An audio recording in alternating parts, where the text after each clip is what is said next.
سپاسان لەبێت وەم کاتتان باش بینەران و بیسەرانی کوردستان 24 لە هەر شوێنەکەن ڕۆژێکی باش دەست پێ بکەن بۆ هیوام لەگەڵ دەستپێکی ڕۆژ و دەستپێکی هەفتەکەش تەواوی ئەو کار و چالاکیانەی ئەنجامیەدەن بە باشی بەڕێوەبچێ سڵاو لە تۆش سڵاوتۆفان بانیتان باش ئومێدە خوازین کە لە هەرکوێکن لە ساغ بن تەندروست بن ئەمڕۆ لەگەڵ ئێمە ئەو یەک کاتژمێرە بەردەوام بن کاتژمێرێکی پڕ لە سوودە بێ بۆتان کۆمەڵێ بڕگە و بابەت ئامادەیە هەر لە بابەتە کۆمەڵایەتیەکانە تاوەکو بابەتە ئەدەبی و کولتوری و هونەریەکان جا لە پرۆگرامی بەیانی 24 هەموو بەیانێک سەرەتا ناونیشانێکی بابەتەکانی ناو ناوڕۆکتان پێ بدەڵێن و جا دواتر بۆی کە ئاشنا ببن لەگەڵ ناوەڕۆک و لەگەڵمان بن جای ساش بابچین پێکەوە بینەری ناونیشانەکان پێشەنگەیەکی تایبەت بە مامۆستای نێوانەی هونەر لە هەولێر کرایەوە. فستیڤاڵێکی بە بازاڕکردنی کارە دەستیەکان بۆ خانمانی دەڤەری ڕاپەڕین کرایەوە.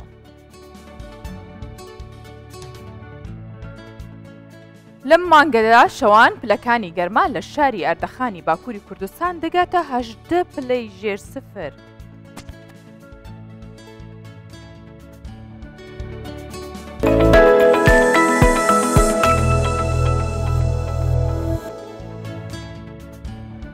ئەگەر هونەر نەبوایە ڕاستەکانی ژیان ئێمەی دەکوشت هەر لە ناو ژیانە ئەو هەموو ڕاستیە تاڵ و ناخۆشەی کە هەیە هونەر توانیوێتی هارمۆنیەک بدات و جوانی بکات و نەرمونیانی بکات جا بچینە سەر بابەتێکی هونەری سەرەتا کە 20 مامۆستای هونەر لە بەڕێوەبەرایەتی گشتی پەروەردەی هەولێر پێشەنگایەکی هاوبەشی کارە هونەرەکانیان لە بەشەکانی خۆیان کردووە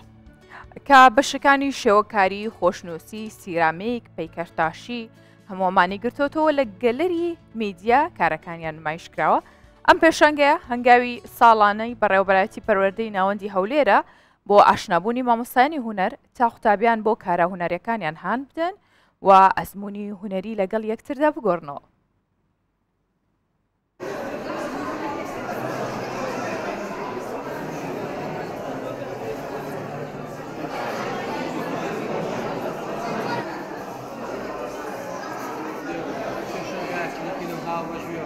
هەرێکە و بەکارێک بەشداری کردو پێک دێن کارەکانیش پێک دێن لە چەندین تابلۆ هەرێکە و بابەتی تایبەتی خۆی هەیە هەروەها سیرامیکیشن یەکەم ساڵمەکە بەشدارە بمۆکو مامۆستا لێرە بەڕاستی پێشانگەی وا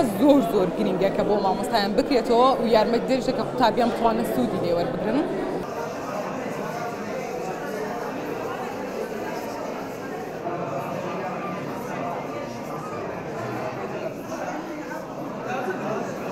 من پێشنیارەکەم چکە ئەو توانایە هەنەیە ئەو تااقەتەمانەیە چکە مامۆستایانی هونەردەورێکی کاریگەریانێن ناو قوتابخانەکان پێمایە ڕێژەیەکە زۆر لەوە زیاترە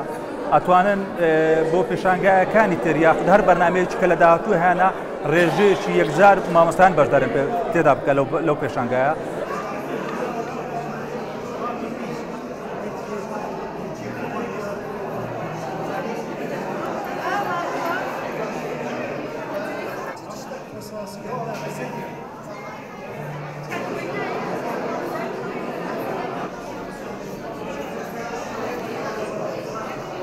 چەند ساڵێک نەدەکراوە پێشتر هەموو ساڵێ دەکراوە بەڵام چەند ساڵێک نەدەکراوە ئەو ساڵ دووبارە دەستیان پێکردەوە کراوە دەبانەوە زۆر گرنگە مامۆستای هونەر کۆ دەکاتەوە ئیشەکانیان ئەڕز دەکرێت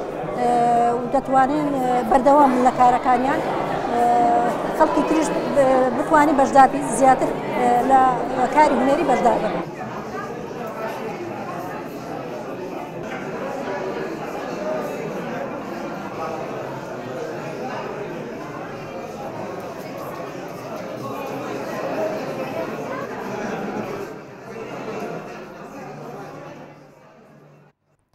بورگەی لەگەڵ ئەحمەدی خانی لەلایەن جاندۆست نووسەر و لێکۆڵەریە دەبی پێشکەش دەکرێت بە یەکۆبینەری دەبین.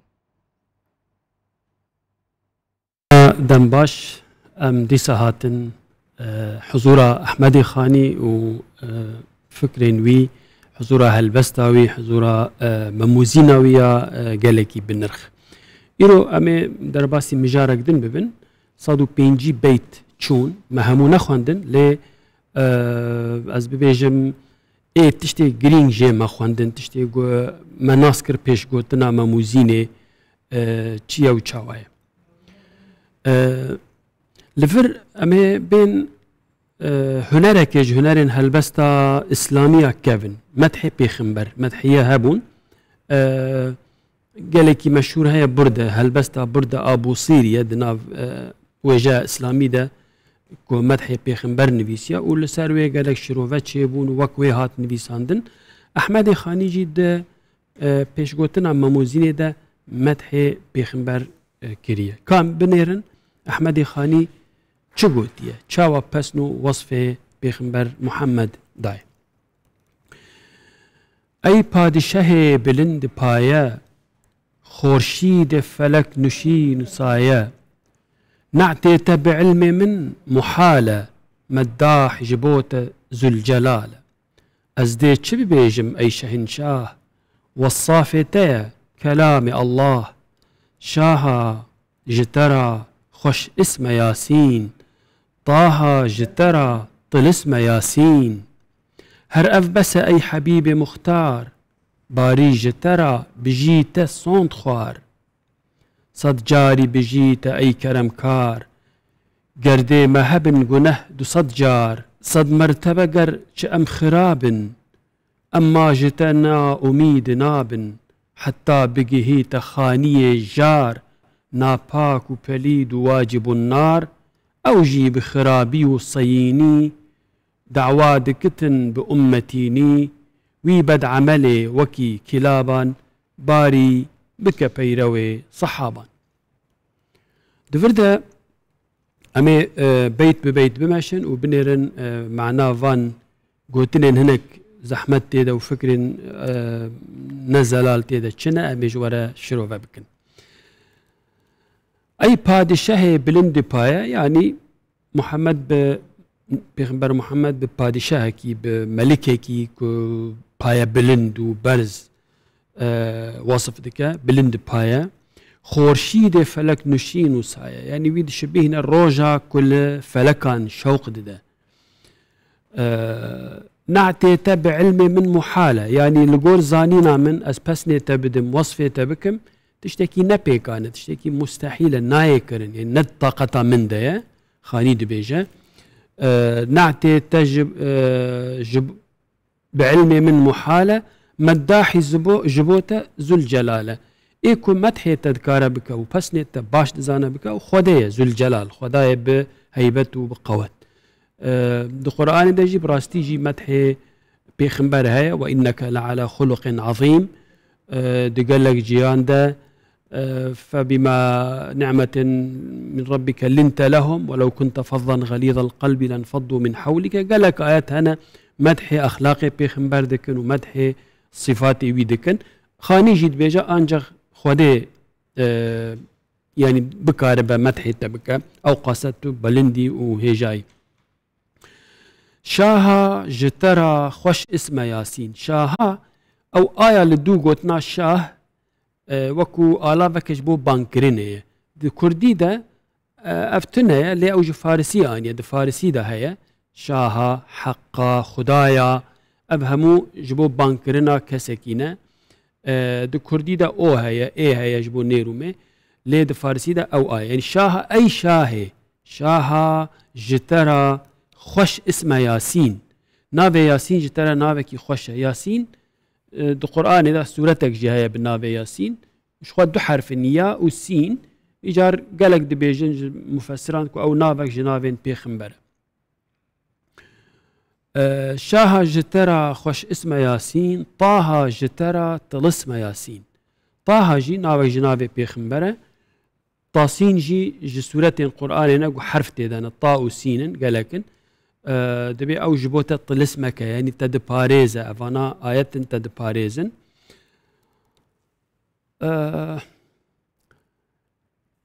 هر اف بس اي حبيبي مختار باري جترى بيجي تصند خوار يعني اي خوشتفيه هل بجارتي اي بجارتي اي محمد اي نبي بجارتي اف بس جبوته خودي بجيانا تصند خواريه كاف تشيا فايا تشاوا خودي بجيانا بيخبر صوند خواريه دو قرآن ده آياتك هيا دبي لعمرك يعني بجيانة بجيته إنهم لفي سكرتهم يعمهون سورة الحجر ده يعني أي محمد بجيانا تأسون دخم أول سر خديد بيجا بجيانا تأسون دخم كقومة قريش سرخوشن ودناف سرخوشية دا دشنوتين جيجن لسر يعني لسر ريك نراستن أو جد وردة تفسير بيت أحمد خانية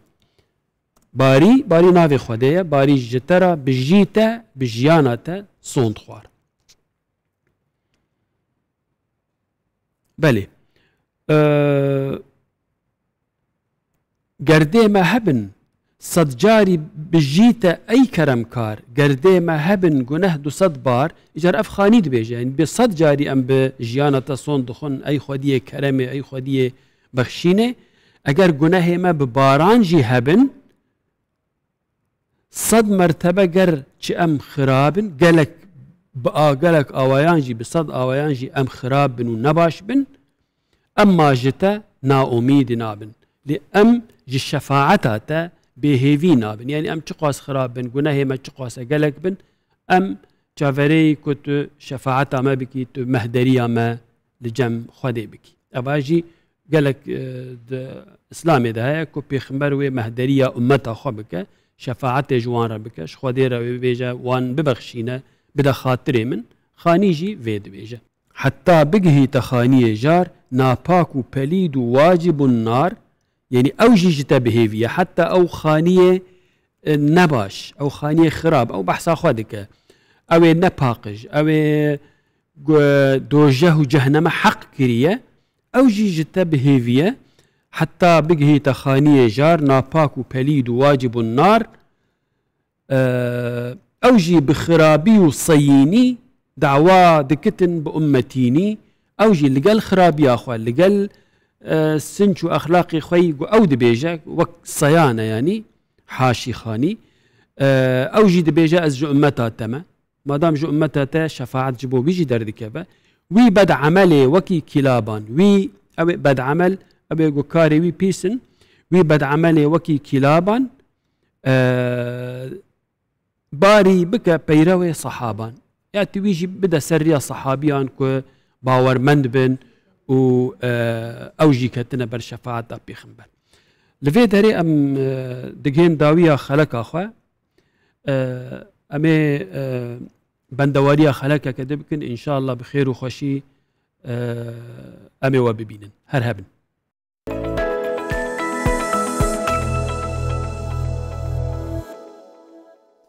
دەچینە سەر بابەتێک کە زۆر گرنگە ئەوش بابەتی خوێندنەوەیە ئێمەی مرۆڤ لە هەر شتێک ئەگەر بڵین تا ماوەیەک لەسەری بەردەوام بین ڕەنگە ببێت بە شتێکی ڕۆتین و ڕۆژانە لی بێزار ببین تەنیا کتێبە کە چەندە بخوێنی لی بێزار نابی هزری تۆ مێشکی تۆ داوای ئەوەت لێکا زیاتر و زیاتر زانیاری تێ بکەیت لە ڕێی کتێبەوە تەنیا دۆستی مرۆڤ و تەنیا میراتێکی شەکە من ئەڵێم ئەتوانی شانازی پێوە بکەیت ئەو کتێبانی کە ئەی خوێنیتەوە جا بابەتەکەمان لەسەر ئەوەیە هەژە بەڵێ تەوەری پرۆگرامەکەمان تایبەت کردو بە کللتورکردنی خوێندنەوە لای قوتابیان و بە تایبەتیشەوە گرنگی ئەو پێشانگانی کە ئێستا ئەکرێتەوە پێشانگە گەورەکان و پێشانگەکانی ناو قوتابخانە و ناوەندەکانی خوێندن هەموو ئەمانە تا چەند گرنگە لەگەڵ هاوشانی پرۆسی خوێندندا بۆ خوێندکاران و بۆ قوتابیان و بەگشتی بۆ هەمووان بۆیە میواندەری بەڕێز هەمزە عەباسمان کردو سەرنووسەری گۆڤاری ژیار و نووسەری پەروەردەیشە میوانی ئەما بێ مامسامزە بە خراتی جۆگران و بینەرانیش باش بێ زۆر سپاس ئێمە ئەماژەمان بۆ کرد باسی گرنگی خوێندنەوەمان کرد ئێمە هەمیشە دەڵێن قوتابیان وا بۆی دەچین وا بیری لێکەین و قوتابیان ئەبێت تەنیا ئەو کتێبانی کە لە منهەجی پەروەردەیی و خوێندنی خۆیانە لە قوتابخانەکان زیاتر تەرکیز خەنە سەر ئەوە هەموو هەزر و هۆشیان لەسەر ئەوە بێت بەڵام لەگەڵ ئەوەشدا بۆ وەرزشکردن بە مێشکی قوتابیان پێویستە کە جگە لە بابەتەکانی خوان شتی دیکەش بخوێنن ئێوە سەرنووسەری گۆڤاری ژیاریشن تا چەند دامەتان بە گرنگ زانی و گۆڤاری ژیارتان دەرکرد و ماوەی 13 ساڵیشە بەردەوام بە شێوەی وەرزی هەیە ئەم دەستان خۆش بێ زۆر سپاس تەورەکەتان تەورێکی زۆر هەستیار و گرنگە بێگومان بەڕێز لە سەرەتا ئاماژت پێ کرد خۆراکی ڕۆح و عەقڵە خوێندنەوە ناشێ مرۆڤ ینی چەند بایەخ بە خواردن و بە ستایلی ژیانی بدا بەبێ خوێندنەوە نەقسێکی زۆر گەورەی هەیە ینی شوێنێک بەجێ دەمینێ کە شتەکانی تر ناتوانن پڕی بکەنەوە ڕاستی خوێندنەوە یەکەکە لە پێداویستە سەرچیەکان بەڵام ئەوەی کە بەڕێزت باسی دەکەی لەگەڵ پرۆگرامی خوێندنە بەداخەوە ئێمە لە ماوەی 12 ساڵی خوێندن ناتوانین منداڵەکانمان دەتوانین فێری ئەویان بکەین کە وشەکان بناسنەوە بخوێننەوە بەڵام ناتوانین بیانکەین بخوێنەر لە کاتێکدا ئەمن پێم وایە کە یەکێک لە ئەرکە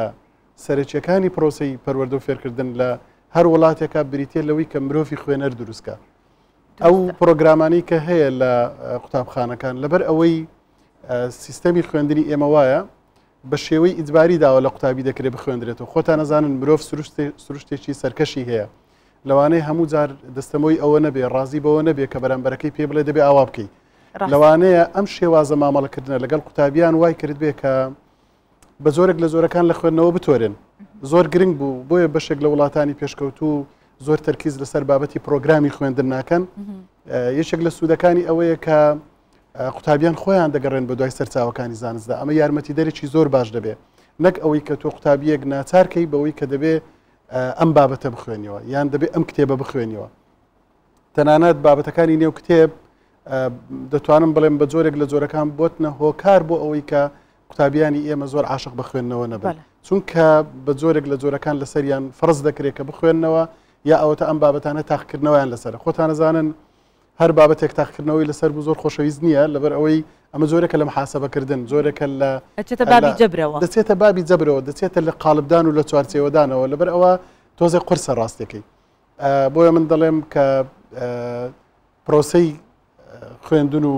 پەروەردەی ئێمە نەقسێکی گەورەی هەیە لەوەی کە لە دوای 12 ساڵ و یاخود لە زانکۆش کە دەردەچین دوای 16 ساڵ ئێمە ناتوانین خوێنەرێک پێ بگەینین خوێنەرێک بخەینە خزمەتی کۆمەلگاوە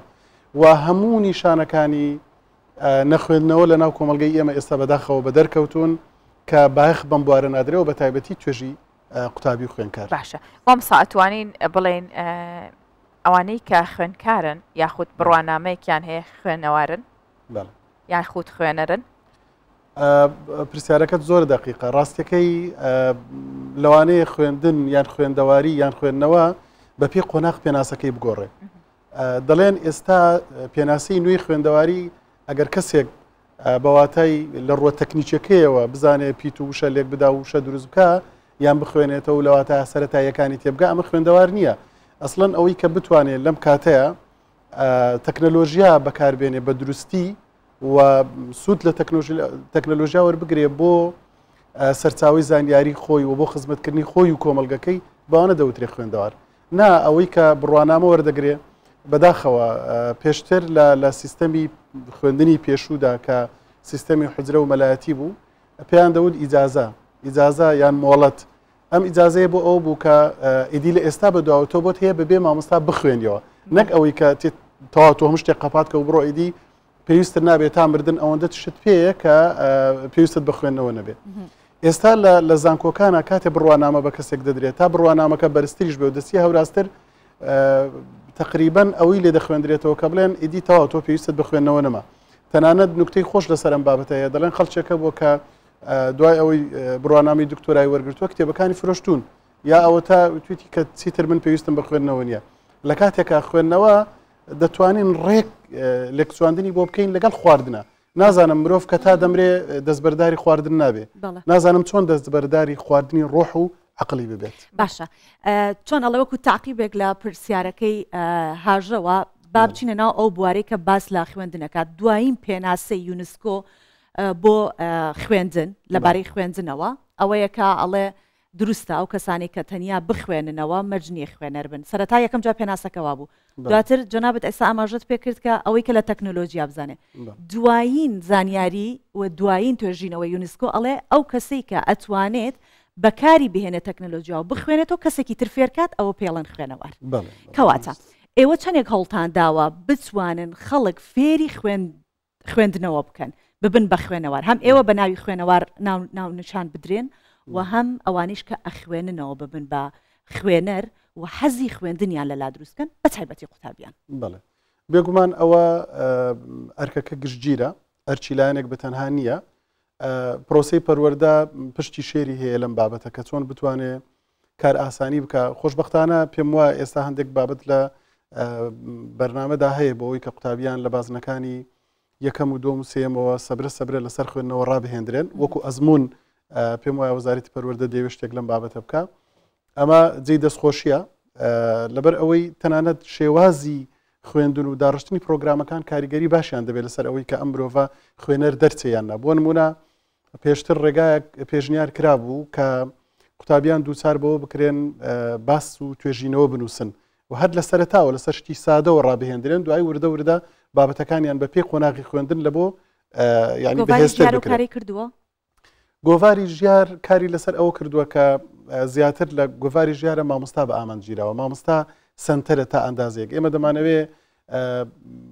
وەرزانە زۆرترین زانیاری زۆرترین بابەت ئەزمموی مامۆستایانی خۆماڵی و دەرەچی کۆکەینەوە لە چوارچێوەی گۆڤارێکی ڕنجین بە شێوازی ڕەنگاوڕنگ بیخێنە بەردەستی مامۆستا بۆ ئەوەی سەلیقەی ئەوەی هەبێ کە بخوێنێتەوە. ڕاستیەکەی بن کە باسی لەسەر وەڵامی پرسیارەکەی بەڕێزت بۆ خوێندنەوەی قوتابیان چەند لایەنێک بە بەرپرسیار دەزانم لە سەرەتایە دەڵێن وەزارەتی پەروەردە بەڵام لە پێش ئەو خێزان زۆر گرنگە جارێکی تر کام خێزان هەیە ئێستا پڕ نەبێت لە بابەتەکانی با بڵێن ئامێرە تەکنۆلۆژیەکان بەڵام لەوانەیە ئەو خێزانانەی بەژمارەی دەست بژمێردرێن کاتێک کە کتێبخانەیان هەیە. ئەگەر دایک و باوکێک خوێنەر نەبن بۆ خۆیان پێشەنجی کردداری منداڵەکانیان نەبن نازانم چۆن یعنی چاوەڕێ بکەین کە منداڵەکانیان خوێنەر بن. دەشێت ئەم بابەتە بابەتێکی تەکنیکیە دەچێت دایک و باوک باەخ بە مەسئلەی خوێندنەوە بدا خۆیان پێشنگ بن و پاشان بەردەوام کتێبی نوێ بکردن و دابنێن ئەمە هەر خۆی دەبێتە هۆکارێک بۆ ئەوی کە منداڵەکانیان حەزیان بچێتە خوێندنەوە. لە ڕابردووە ئەمە بەشێک لە ئەرچی کۆمەلگەی مەدەنی ڕێکخراوەکانی کۆمەلگەی مەدەنی بەشێک لە ڕێکخراوەکان کاری زۆر باشیان دەکرد. کۆمەڵی کتێب دۆستان هەبوو دەچووە نۆرینگەکانی دکتۆرەکان دەچووە شوێنە گشتیەکان بۆ کسێکی دروست دەکرد کە پڕی لە کتێب بوو دایدەنا زۆر جار هەیە لەو شوێنانی کە تۆ چاوەڕێ دەکەی ئێمە لە کۆمەلگە پێشکەوتوەکانە دەبینی لە ناو قیتارە لەو شوێنە ئەو کاتانەی تا ئەندازەیە کاتی مردوون بە خوێندنەوە زیندوی دەکەنەوە. تەنانەت لە هەندێک شوێنی زۆر تایبەت دەزانن کات چەند دقەیەک لەوێ تەرخان دەکرێت کتێب و یان ڕۆژنامە و یان شتی ڕۆژانە دەمن لەوێ دی خوێندنەوە. لەبەر ئەوە ئەمە پێم وایە کارێکی دەستە جەمعیە هەر لە خێزانەوە تا قوتابخانە تا وەک ئەو کاری کە ئێستا بەڕێستان دیکەن لە ڕاگەیاندنە کارکردن لەسەر تەشجیعکردن و هاندانی خەڵک بۆ خوێندنەوە یان ناساندنی کتێبەکان بۆ ئەوەی کە خوێنەر زۆر جار حەز و تمۆحێکی هەیە خۆی بە دوای سەرچاوەیە کا دەگەڕێ لەوێ وەڵامەکانی وەربگرێتەوە دەشێ ڕاگەاندن ئەم کارە بکە بۆ ئەوەی کە ئاسانتر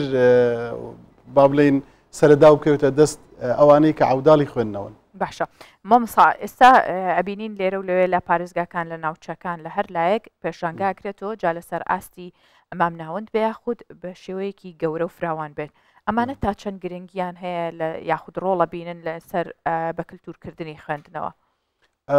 پێم وایە هەموو چالاچێک باسی کتێبی تیاابێت تەنانەت بەس بەناوهێنانی خزمەت بە پرۆسی خوێندنەوە دەکات. زۆر گرنگە بابەتی کردنەوەی پێشانگا زۆر جار هەیە لەوانەیە کەسێک وەکو دەڵێ ڕێبواری ڕێی بە پێشانگا بکەوێ یا ئەوە تا بۆ شتێکی تر بڕوە بۆ پیاسەیەک بڕوە بەڵام کاتێک لەوێ ناونیشانێک سەرنجی ڕادێکێشێ لەوە سەبرە دەست پێ بکات بێ بە خوێنەر. لەبەر ئەوەی خوێندنەوە حەزە خولیایە و بەڕاستی ماندووبوونی دەوێت و تەنانەت خەڵکانێکی زۆر ئێستا کار لەسەر ئەوە دەکەن کە حەز دەکەن وەکو خولیا حەز دەکەن خوێنەر بن بەڵام ژینگەیان بۆ ناڕخسێ بۆ ئەوی کە خوێنەر بن. ئایا چەند ئێمە دەتوانین تەکنۆلۆژیا بخێنە خزمەتی خوێندنەوە بە تایبەتی ئەم بابەتی سوشال میدیا و ئەوانە بۆتنە ڕێگرێکی زۆر لە بەردەمی نەخوێندنەوە چونکە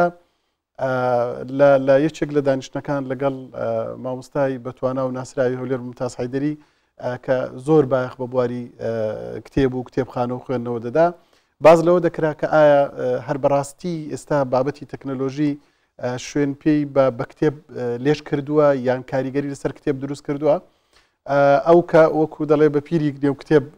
ناسراوە باسی لەوە دەکرد ئێستاش هەموو وڵاتە پێشکەوتوەکان دەستگا بەناوبانگەکان ڕۆژانە کتێب چاپ دەکەن وە هیچ کاتێک بەدیلی کتێب نییە لەبەر ئەوەی کتێب ڕاستەوخۆ لەگەڵ عقل لەگەڵ دەماغ لەگەڵ بیری مرۆڤ مامەڵە دەکات. ئێمە دەبوو بەپێی ئەوەی کە لە زانستا باز دەکرێت راپۆرتێک یان بابەتی تەلەڤیزیۆنی یان بابەتی وێنەیی زۆرتر سەنزمان ڕابچێشن بۆ ئەوەی کە خوێندنەوەمان لەبیر بنەوە بەڵام ئەوانەی کە ئێمە دەیان بینین ڕۆژانە زۆر بە زوویش لەبیرمان دەچنەوە بەس ئەوەی کە دەخوێندرێتەوە تەنانەت ئەو وێنەی کە لە شاشەیەکەوە پیشان دەدرێ بەڵام لێرە بە نووسین دابڕێژرێ بە تایبەتی ئەگەر بەواتای کەلیمە نووسین بێ دابڕێژرێ و بتواندرێ ئەم وێنایە بگەێنرێتە خوێنەر هەرگیز لەبیری ناچێتەوە. باش مامۆستا ئێستا باسێوت کرد وێنایەک بگەێنرێتە خوێنەر تۆ هەر کامێک لە ئێمە کە ڕۆمانێکمان خوێند بێتەوە دواتر سەری فیلمەکەمان کرد بێت ڕۆمانەکەی خۆمان کە خوێندمانەوە ئەو وێنە خەیاڵەیە کە خۆمان بیرمان لێ کردو زۆر لە فیلمەکە بەلامانەوە خۆشترە کاتە یارمەتی بە مێشکەدات کە جوڵەیەکی زیاتری هەبێت باس لەو بابەتاناکەین ئێمە کە زیاتر هانی قوتابی بدات بخوێنێتەوە تەواوی کاری ئێمە لەسەرەوەیکە خوێندن بکەین بە کولتور تا چەندێ بوونی خەڵاتێکی وەکو هێڵدا دۆمین کە لە جیهانە هەیە بۆ ئەو نووسەرانەی کە بە زمانێکی دیکە ئەتوانن هەم بخوێنن هەم بنووسن لە کوردستانە هەبێت تا چەند گرنگە و تا چەندە بێت بە پاڵنەر بۆ ئەوەی کە هەم خوێنەری باشمان هەبێ هەم نووسری باشمان هەبێت بێگومان زۆر ئەم خەڵاتە و خەڵاتی بچووکتریش و یان لە ناوەندی بچووکتریشە دەستخۆشی و خەڵات هەبێ کاریگەری زۆر باشی هەیە تەنانەت پێی زانیاری و شوێنی داوامکردنی خۆم لە چاکسازیەکان لە زیندانەکان ئەوە دەبینین کە کتێبخانەی گەورە هەیە بەڵام پێویستی بەوەیە بە پێی یاسا ڕێک بخرێت کە ئەگەر بخوێندرێتەوە کەسی با بڵێن سزادرا و بخوێنێتەوە لە ماوەیەکی دیاریکرا ئەوەندە کتێبە بخوێنێتەوە بە جۆرێک لە زۆرەکان پاداش دەکرێت هەتا لە ڕووی سوکردنی سزایەکەی ئەگە ئەمە بۆوان بە تایبەت و لە قوتابخانەکانیشا دەتواندرێت ئەمە نەک لەسەر ئاستی باڵا و حکوومەت هەر لە ناو قوتابخانەکان خەڵات دابدرێ بۆ قوتابی خوێنەر و کتێب ببەخشرێتەوە لە قوتابخانەکان و قوتابخانەکان بڵاوکراوی ناوخۆیان هەبێ بۆ ئەوەی یارمەتی قوتابی بدا قوتابی کاتێک بوێ بابەتێک بنووسێ چۆن بینوسێ بەداخەوە من باسم لەوە کرد کە پێشتر باز لەوە دەکرا وەکو تەکنیک داوای توێژینەوە لە قوتابی بکرێت تا قوتابی ناچابێ بگەڕێتەوە سەر کتێب بەڵام ئەمەش بینیمان زۆر چارەسەر نەبوو لەبەر ئەوەی ئێستا دەیان نووسینگە و ناوەند پەیدا بوون کە ئامادەن لە نووسینی راپۆرت و دەرچوونی بەکالۆریۆس و تەنانەت ماستەر و دکتۆراشت بەپارە بۆ بنووسن کە ئەمە بەڕاستی زۆر یعنی مای خەجاڵەتیە بۆیە دەکرێت ئێمە لە ڕێگای بوونی بڵاوکراوێکەوە باوەڕکە لەوانەیە لە گۆڤاری ژیار سەرچاوەیەک بوو بێ بۆ ئەوەی چەندین کەس لە مامۆستا یان لە قوتابی بیری لەوە کردبێتەوە چۆن بنووسێ بابەتێک لە خەیاڵیا بۆ بینوسێ وردە ئێمە هاوکاریمان کردو بۆ ئەوەی بتوانێت ئێمە نووسەرمان هەیە ئێستا لێرە هەر بیدایەتی نووسیری لەگە خۆمان دەست پێ کردو ئەگەر نا پێشتر نووسین کاتێک بڵاوکراوەیەکەی لە ناو قوتابخانەکان تەنانەت بڵاوکراوە بە نووسین بێ و هەندێک جار ئەگەر بە دەنجیش بێ ینی با بڵێن ئیزاعی ناوخۆیی هەیە لە قوتابخانەکان دابدرێ عادەتەن چێ دەتوانێت بێ قسە بکە ئەوانە قسە دەکەن کە خوێنەرن ئەگەر کەسێک خوێنەر نەبێ ینی قۆناغی یەکەمی ئەوەی کە بە نووسەربوون یان بە وتاربێژبوون یان بە قسەکەر بریتە لەوەی کە دەبێت خوێنەر بێ کەسەکە خۆی ئەمە یارمەتی دەرە بۆ ئەوەی کە ئەو قوتابیانەی دەبینن جیاوازن دێن قسە دەکەن دێن بابەت دەنووسن ئەوانی تریش بیرەکەنەوە ئەوان چۆن توانیان بۆی ئێمەش بتوانین لەبەر ئەوە لەوانەیە هەندێک هەنگاوی تەکنیکی هەبێ ئەگەر لەلایەن قوتابخانەکانەوە بندرێن بە دڵنیاییەوە زۆر باش یارمەتی دەردەبێت بۆ ئەوەی کە قوتابی خوێنەرمان بۆ دروست ببێ ئەو نووسەرانەی کە پێشتر لە کوردستانە هەن بەشی زۆریان تەنانەت قوتابخانە ڕۆلی زۆر سەرکی هەبووە تەماشاکەن لە بواری شانۆیە کە ئێستا قسە لەگەڵ کام شانۆکاری بەناوبانجی کوردەکەی لە ڕابردووە لە شانۆی قوتابخانەکانەوە دەستی پێ کردووە باز لە کام گفتوگۆ لەگەر کام نووسەر دەکەی بەشێکی زۆر باشیان لە ڕێگای کتێبخانە بچووکەی قوتابخانەکەیەوە دەستی پێ کردویان زۆرێک لە ئەزمموی نووسەران و مامۆستایانمان بینی و بیستووە دەڵێن لە ڕێگای دەستخۆشی و هاندانی مامۆستایەکەەوە ئێمە توانیمان دەست بە خوێندنەوەی کتێب بکەین و دوازار ئەنجامەکەی بۆ گەیشت هەم ببینە دەربڕێکی باش و هەم ببینە نووسری باش باشە مامۆستا پیرەمێردی شاعیر لە هەندێک نووسینەکانی ئاماژی بۆ کردووە کاڵە خوێنەرێک کاتێک کە بە دوای تەنها بابەتێکە گەڕێت تەنها لە ڕوویەکەوە بخوێنێتەوە وەکو ئەو مەعیدە نەخۆشەوەیە کە چەند خواردنێکی تایبەتی بۆ دانراوە کە ناتوانێت زیاتر بخوا کەواتە بێ ئێمە لە هەموو بوارەکاندا خوێنەوەکانمان چڕ بکەینەوە یاخود لە هەر بابەتێ بەڵام ئێستا ئەوەی زۆرتر ئەیبینین لە نووسەر لە خوێنەر بەلای تەنها بابەتێک یاخود لە چوارچێوەدانە تەنانەت لە ناو پێشەنگەکانە زۆرێک لە بابەتەکان کتێبێکی خستۆتە بەردەست یاخود دەچیتە سەر شوێنێک یەکسەر کتێبێک پێ ئەیە کتێبێکی دینیە ئەگەر بڵین نازام ئێمە ناتوانین بڕیا لەسەرمە بین بە ناو دینی بێ یاخود هەرچێکی دیکە بێ بەڵام ئایا ئەمە ڕێک خراوەتەوە کە هەرچی هەستا بنووسێت هەرچی هەستا بخوێنێتەوە بەبێەوەی کە بە شێوازێکی یاخود میکانزمێکی ڕێکخراو دابنرێت. خۆی ئێمە لەبەر ئەوەی زۆر هاندانمان هەیە و بەردەوام باس لەو ڕێگانە دەکەین کە چۆن تاکەکانی ئەم کۆمەلگەی و بە تایبەتی قوتابیان توێژی قوتابیان و خوێنکاران ببن بە خوێنەر. لەبەر ئەوە قۆناغی دووەمیان ڕاستەکەی زۆر باس لێەوە ناکەین کاتێک کە ئێستا لێشاوێک لە چاپکردنی کتێب هەیە بەداخەوە بەبێ ئەوەی کە چاودێری بکرێ بەبێ ئەوەی کە پێداچوونەوە هەبێ لایەنی زانستی تەنانەت کتێبەکان گرنگ نین کتێبی تەنانە ئەوەی هەر نەک بواری ئاینی بواری فەلسەفی بواری مێژووی بەڕاستی ئەم جۆرە ئەمە ناڵێم سانسۆر بەڵام ئەم جۆرە لە بێچاودێریکردن لەبێ پێداچوونەوە دەبواە کە وەزارەتی ڕۆشنبیری کاریگەری زۆر باشی لەسەر ئەم بابەتە هەبوایە کاتێک کە ژماری سپاردن دەدا بەڵام لانی کەم لێژنێکی پسپۆر هەبووە بخوێنەوەی ئەو کتێبانە. ڕاستیەکەی ئێستا دەتوانم بڵێم چەند لاپەڕێک لە زۆرێک لە کتێبخانەکان بڕۆ ئەوە دەبینی چەند لاپەڕەیەک لێک دراوە و ناوی لێنراوە کتێب بەبێ ئەوەی کە هیچ لیژنەیەکی چاودێریان پێداچوونەوە ئەم کتێبەی بینی بێ. لەبەر ئەوەی ئێستا ئەمە زۆر جار ئەگەر نمونونەکە لێک بچوێنین بە بابەتی کوالیتی کۆنتترۆل کە لە سنوورەکانەوە ئێمە داد و بێدادی ئەومانە دەڵێن خواردنی خراپ و ئەکسپایر دەرخواردمان دەدرێت. ئەمە لە ڕووی خۆراکەوە بەردەوام کار لەسەر ئەوە دەکرێت چۆن کۆنتترۆلی ئەم بابەتە بکرێ بۆ ئەوەی کە ئێمە لە ژیانی خۆمان سەلامەت و ئەمین بین. ئەی باشە لە ڕووی فکریەوە ڕۆژانە دەیان بابەتی ئەکسپایری خراپی بێکەڵک دەرخواردی خوێنەری کوردە درێت دەرخواردی بینەری کوردە درێت دەرخواردی قوتابیانی کوردە درێت لە ڕێگای ئەوەی کە هیچ سانسۆر و چاودێریەک نییە بە تایبەت لە بابەتی نووسین کە فعلا دەبێ زۆر پێویستە و زۆر گرینگە کە پێداچوونەوە هەبێ لە ڕووی زانستیەوە. پاشان ئەوەی کە بەڕێزت ئاماژەت پێکرد بابەتی یەکتەوەری ئەوە وای کردووە کە ئێمە ناتوانین مرۆڤ دەکرێت لە دوو حاڵت بە هەم بە حاڵەتی ئاسۆیی بخوێنێتەوە هەم بە حاڵەتی ستونی. ئەوانەی کە لە زانکۆیان تاوا کردووە یان پسپۆڕیشیان هەیە دەشێت لە زمانی خوێندنەوەکانیان بەشێک تەرخانکەن بۆ بابەتی پسپۆڕێکەی خۆیان بەڵام ناشکری ئێمە تەنها لە یەک بابەتا بخوێنینەوە. بۆ نمونە ئەگەر ئەم بوارە تۆزێک زەق کرابێتەوە بواری بە تایبەتی بواری ئاینی با بڵین ئەوانەی کە ئایندارن یان احتمامیان بۆ بوارە هەیە تەنها لەم بابەتە بخوێنەوە لەوانەیە زۆرێک لە دوگمایی دروست ببێ دەشێت بابەتی جیاواز بخوێنەوە. یەکێک لە کێشەی خوێنەر و نووسەری کورد ئەوەیە کە بەڕاستی بە شێوەی گشتگیر ناخوێنێتەوە تەنانەت ئەوانەی کە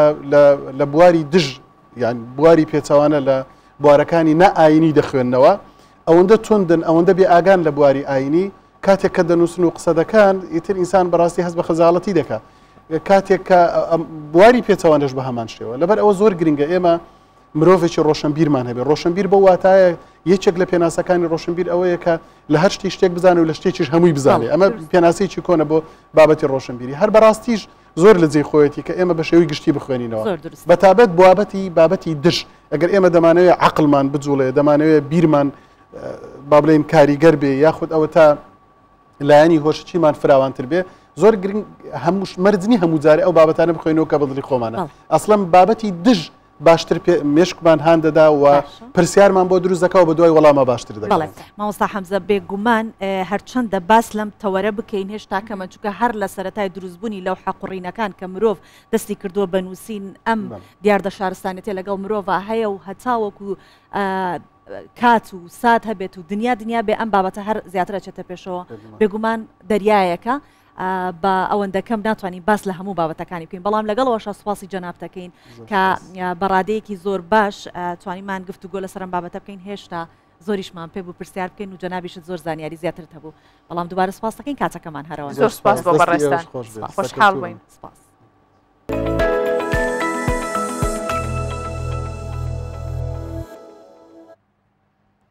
کەشوهەوای ئەمڕۆی شارەکانی کوردستان بە گشتی ئەگەر بڵین هەور و هەڵایە بارانە ساردا هەتاوە هەمووی تایە بەڵام بەگشتی پلەکانی گەرما دابەزیوە. بەڵێ جا پێشبینیەوە شەکرێت کە ئەمڕۆ لە دوانیوەڕۆوە شەپۆلێکی بارانبارین هەرێمی کوردستان بگرێتەوە بابزانین لە کوردستانی گەورە بە چ شێوەیەکە بینەری کەشوهەواوی.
دەچینە سەر بابەتێکی دیکە باس لە دەستپێکی وەرزی پاییز و دەرکەوتنی سەرما ئەکەین کە لە شاری ئەردەخانی باکووری کوردستان هەرچەندە لە ناو پاییزین هێشتا نەچوێنتە ناوزستان بەڵام ئەوان پێش ئێمە کەوتنە ناوزستان هەرکە هاوین تەواو بێ ئەیترە بێ چۆن ئەڵێ وەرزەکە مەجای نییە ڕێک لە هاوینەوە بە ناوزستان زۆر کوێستانیە زۆر ساردە شاری ئەردەخانی باکووری کوردستان سیمای زستانی لەسەر دەرەکەوێت پاییزەکەی زستانێکی تەواوە و بەوتەی شارەزایان و کەشناسانیش لە شەوا پلەی گەرما بۆ 18 لە ژێر سفر دابەزێ جا جگە لەمە بەڵام خەرقەکەی جێگەی سەرنجە کە خەڵکی ئەو ناوچەیە لە بری ئەوەی کە گلەی بکەن بەم حاڵەتە دڵخۆشن ئەڵێن بەفر هەم دڵخۆشیمان بۆ هێنێت هەم نیشانەی ماشە بۆ وەرزەکانی تر کە گەرما بێ و هەم ئەڵێن ئەمە نعمەتێکە کە هەموو کەسێنیە زۆر باشە سۆڤان کە مرۆڤ لەگەڵ ژینگەکەی خۆی بگونجێنێت لەگەڵ گەرما چێژ وەرگێ لەگەڵ سەرما چێژ وەرگێ من ناتوانم لەگەڵ سەرما چێژ وەرگرم بە پێچوانەوە ئێمە زۆر جار لە هەموو شتێک ڕاکەین سەرما بوو دەسەکەین بە پرتە و بۆڵە و سەرمایە گەرمایە هەروانی هیچ کاتمان نامێنێتەوە دوای کاتێکە زانین کە ئێمە چێژمان لە هیچ شتێک وەرنەگرتووە دایمە ڕاهمان کردو بە دوای ئەو شتەیە کە نازانین چیە و پێشی ناگەین چونکە چێژی لێ وەرناگرێت بۆیەش خوای گەورەت کە مرۆڤی دروست کردووە زانێت زۆر بەردەوام بێ لەسەر هەشتێ بۆیە بێ بەڕۆتین وەرزەکانی بۆ گۆڕێ بۆی بێزارم لەم 3 مانگە کورتە بێزارە بین بەڵام ئەوان بەشێک لە خەڵکی ئەردەخانی تر ناچارن بێزاریش دەرنابڕن بێزاریش من دەری نابڕن ئەڵەن زۆر خۆشە باچی مینەربین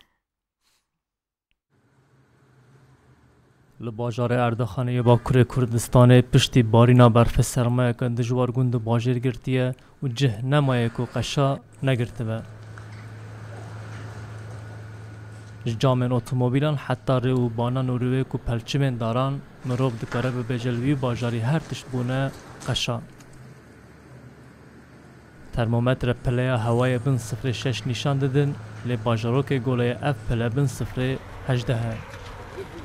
Ev zivistana dijwar bo xelkê Erdoxanê nesosirete ji qedera xwe razî ne. Evet, ardanımıza Belê serma hata Erdoxana me û dîlîtiya berfê dest pê kir. Zehmetiya sermayê dê heta 6 mehan berdewam bibe û em dê li Erdoxana xwe bi vî awayî bijîn hevalno. Tenê nava bajêr qeşan negirtiye rûbarên Erdoxanê jî bûne qeşa. Ev rûbara Kurayê ye û ji niha ve beşeka wê qeşa girtiye. Tê çaverekirin çend roj paşê temamê wê bibe qeşa. Piştî berfê sermayeka dijwar dest pê kir. Hûn dibînin beşek ji vê rûbarî jî qeşa girtiye û wesa diyar e dê heta çend rojan bi temamî qeşa bigire. Wekî din jî ev e aveke ku diherike. Di vê ava ku diherike qeşa negire lê diyar e beramber sermaya vê derê ava diherike jî nikare berxwe bide. Li gor hişyariya pisporên keşnasiyê dê çend roj pêş de pilaya hewayê zêdetir dakeve bi taybet li bajarên herêma Serhedê.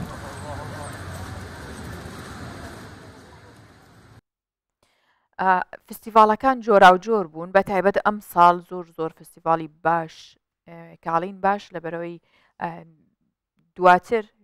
کە خوێندنەوەیان بۆ کردووە دەرەنجامەکانی ئەوەندە باش بووە لە هەر ڕوویەکەوە بۆ کاریگەری هەبووە بە تایبەت و فستیڤالانەی بە کاری دەستی خانمانە هەروەک چۆن فستیڤالی پەری لە دەڤەری ڕاپەڕین بۆ کارە دەستیەکانی خانمان بەڕێوە چووە تا لە ڕێگەی ئەم فستیڤالەوە کارە دەستیەکانیان نمایش بکەن و بازاڕێکیش بدۆزنەوە بۆ خۆیان جا هەر کەناڵێکی میدیا چاوپێکەوتنیان لەگەڵ دەکات من هەمیشە دەبینم کە خۆشحاڵی خۆیان دەردەبڕن بە تایبەتی کاتێکە هاوکارانی ئێمە لەو فستیڤاڵانە ئامادا بن و ڕاو بۆ چوونیان وەرەگرن ئەمان بەم شێوەیە وەڵام بدەنەوە بۆ نمونەیەکێکی لە خانمەکانی بەشداربوو لە فستیڤاڵەکە بۆ کوردستان 24 قسەی دەکردووە ئەڵێ ئێمە بۆ دابینکردنی بژێوی ژیانی خۆمان کارەکەین بەڵام لە ڕێگەی بازاڕ ئۆنلاینەکانەوە کەمتر دەناسرین ئەم جۆرە فستیڤاڵانە ئەبێتە دەرفەتێکی باش بۆیان بۆ ساغکردنەوەی بەرهەمەکانیان وە کولتورێکی جوانی دیکەی کوردەواری دەرەخات یاخود ئەوەی کە سەردانێکی هەرێمی کوردستان کا دەبینێ ئەم جۆرە فستیڤاڵانەیە ئەویش ڕاکێشانی گەشتیاریەکی دیکەیە بۆ هەرێمی کوردستان پێکەوە بینەرە بین دەینەوەلات.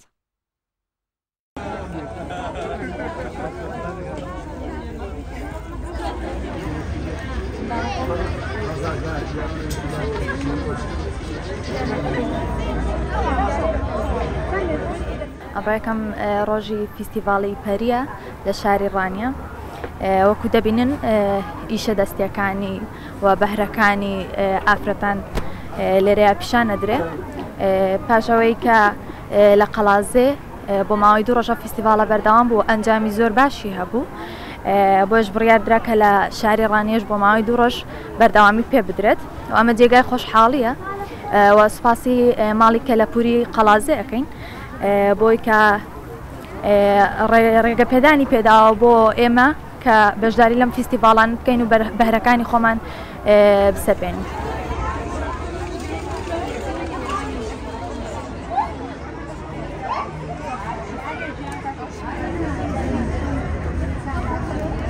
ئیشی من لەسەر کانڤاسە تابلۆیە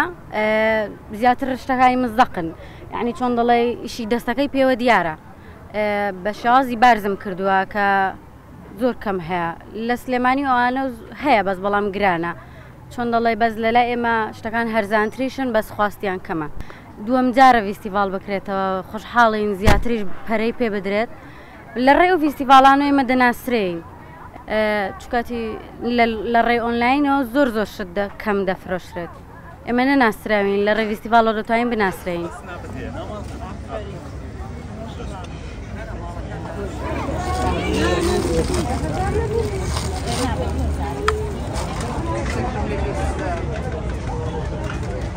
ئەم کارە کارێکی زۆر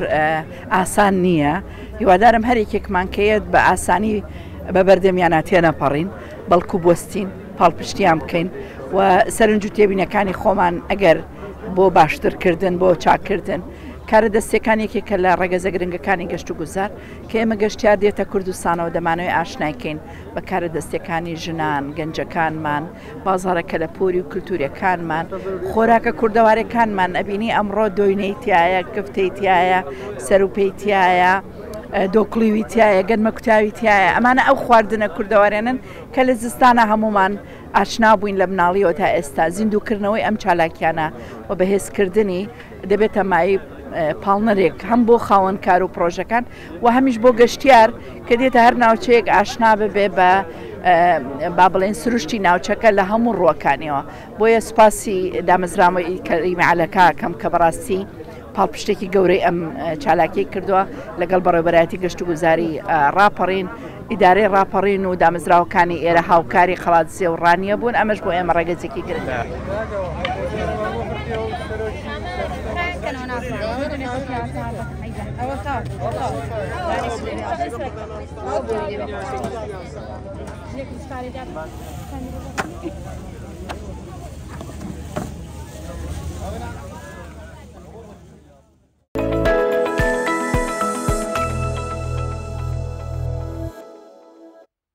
ئێمە هەر چالاکیەک لە کوردستان بکرێت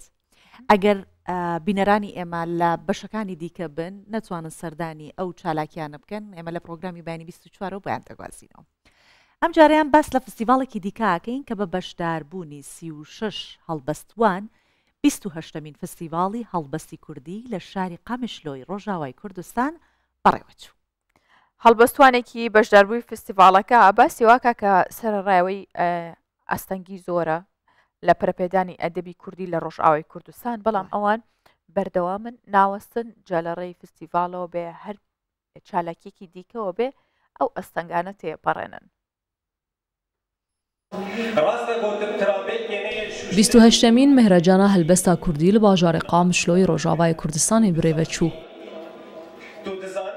مهرەجانە ئیساڵ بناوێ هەلبەستوانێ کوردێ کۆچگری محمود سەبری بوو کۆتێدا 38 هەلبەستوان پێشدار ببوون. ئیرۆ مەهرەجانە هەلبەستە کوردی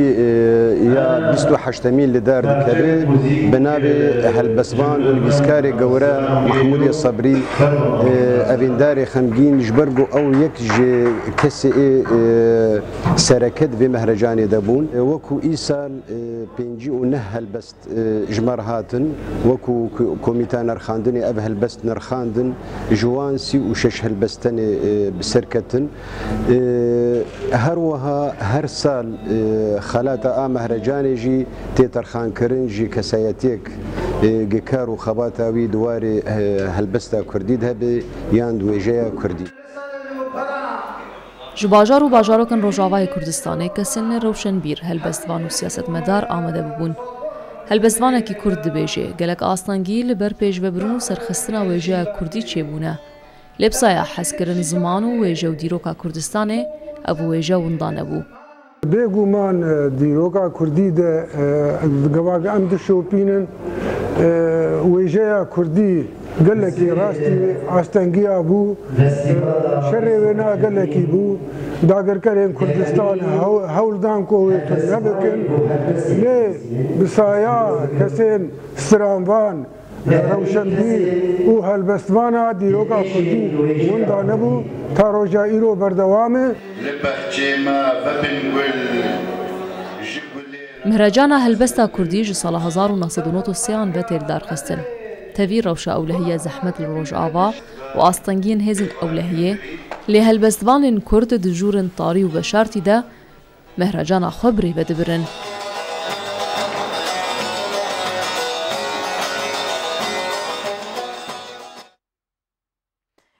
کۆتاییمان بە بڕگە و بابەتەکانی ئەمڕۆی بەیانی 24 هێنا هیوادارم میوانێکی خۆشەویستی ئێوە بوو بێتین. لە هیوای هەمیشە باشی بەجێتان دەیڵین. خواتان لەگەڵ.